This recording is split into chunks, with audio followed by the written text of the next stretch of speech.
What if I told you the Richmond Aboriginal title ruling was just the tip of the iceberg? MLA Eleanor Sturko just exposed massive land claims across BC, including the one that covers all of Kamloops, Sun Peaks, and 1.25 million hectares of the interior. What's up? I'm Felix Chan. We do daily Calgary news and real estate insights. And today, I'm breaking down the scale of Aboriginal title claims across BC and what it means for property owners who have no idea any of this is happening. Back in 2015, the Secwepemc Nation filed a claim for 1.25 million hectares, all of Kamloops, Sun Peaks resorts, major roads and rail, and privately owned homes and businesses.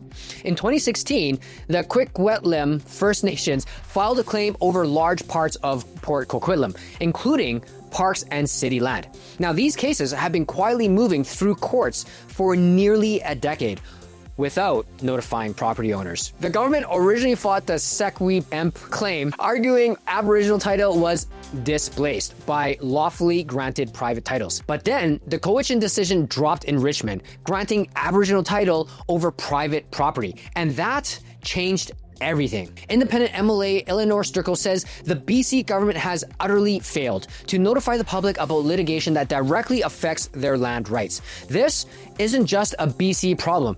It's a Canadian problem. The Cowichan ruling now establishes that Aboriginal title can override fee simple title, the core foundation of private property ownership.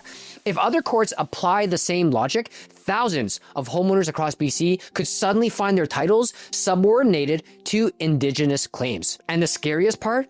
People are buying and selling property right now with no idea these risks exist.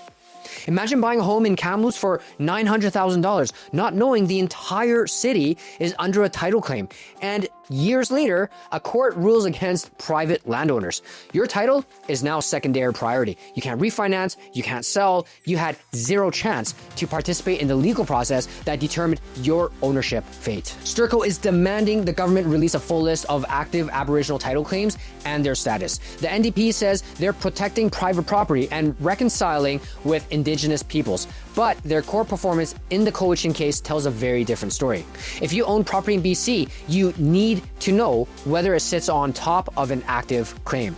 If you're buying, you need to factor in that into your decision before you sign anything.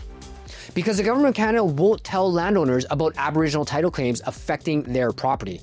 I mean, how can anyone make an informed decision about buying or selling real estate in BC?